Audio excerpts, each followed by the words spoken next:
Here we're going to look at examples of comparing two proportions, whether they're confidence intervals or hypothesis tests for two proportions.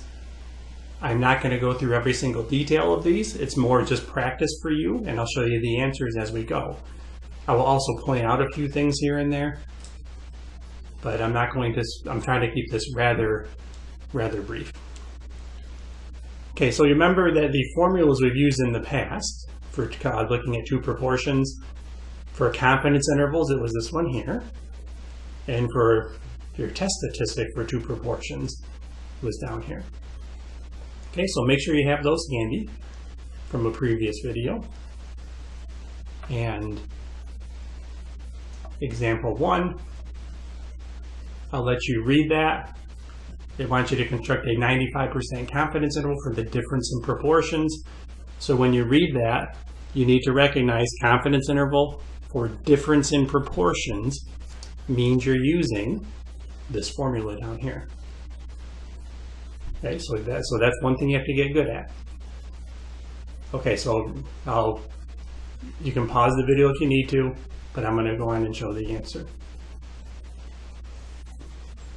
Okay, so for our confidence interval, we have our difference in proportions, and then 95% confidence interval, your Z star value is 1.96.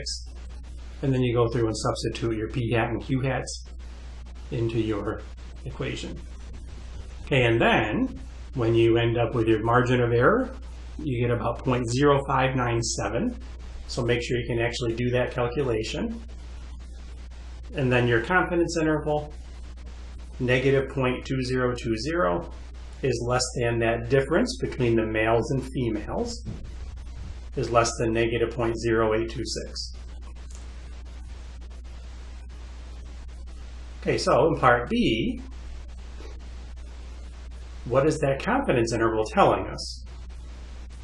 So does that interval support that the proportions are the same, or that one proportion seems larger than the other? Well, notice how the entire interval lies below 0. So we get two negatives for the endpoints. So that means we subtracted a smaller number minus a larger number. So that implies the males were smaller than females. So therefore, it appears that the proportion of males who support the weight is less than the proportion of females who support the weight. If it ended up that you had positives here for both sides, then that would have implied that the males were larger proportion than the females. If you had 0 in the interval, that would have implied that that difference could have been 0. So that would imply that there could be no difference in the proportions. But what this one is saying that we ended up with is that it does appear that the male proportion is smaller than the female proportion. Or you could say that the same way, female proportion is larger than the male proportion. Okay, and then in part C, we're going to test the claim that there's no difference in the proportion of males and females who respond yes. So testing a claim, we're going to look at a hypothesis test using a 0.05 level of significance. Okay, so pause the video if you need to. Okay, here's your hypotheses. Our rejection region is plus or minus 1.96. You end up with a test statistic of negative 4.61, which is way over here. So our decision will be to reject HO. And that was, HO was the claim that there's no difference means they're equal to each other. So that was the claim. I should have put that up there before. Okay, so here if we reject HO, we're rejecting the claim that there's no difference in the proportion of males and females who responded yes. So it does seem that there is a difference. Okay, and remember that when you do the hypothesis test, you calculate your test statistic. Remember, these are the pooled proportions. So that 609 over 1,003, that's coming from the 285 plus 324, that's 609. And then 528 plus 475, that's 1,003. So that's the pooled proportion of successes, and then 394 over 1,003 is the pooled proportion of failures. Okay, in the next example, we'll go back to that female and male Republicans who support an initiative from the candidate.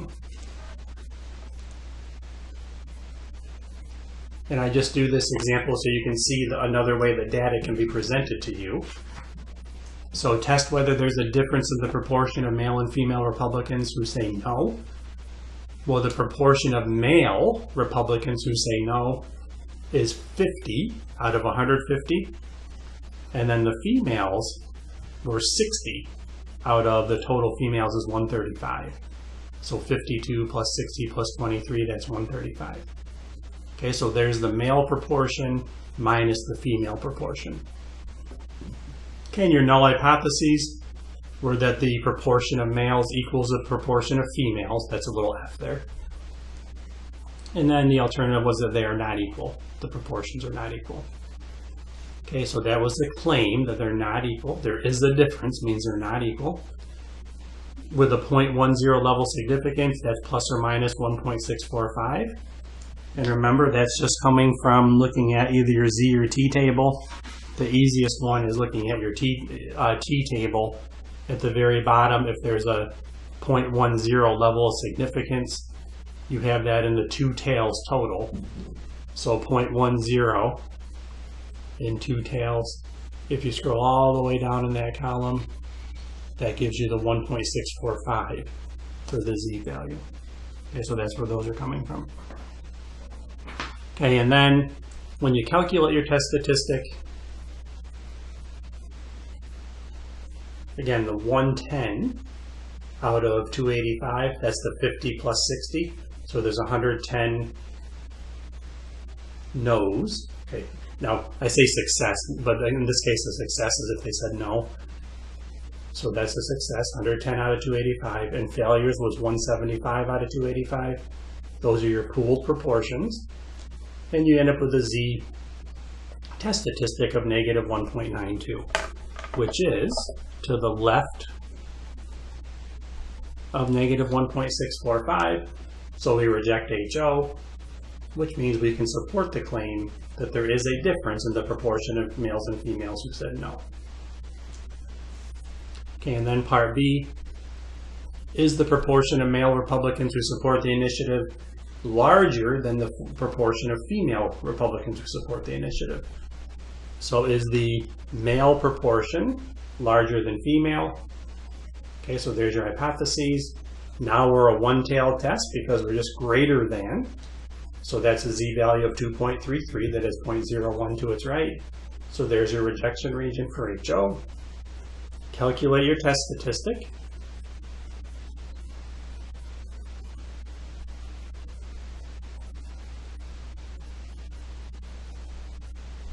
Okay, and then that gives you a Z value of 4.3.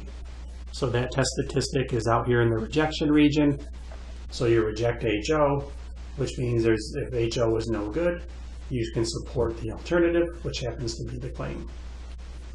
Okay, so there's evidence to support the claim that the proportion of males who support the initiative is greater than the proportion of females who support the initiative.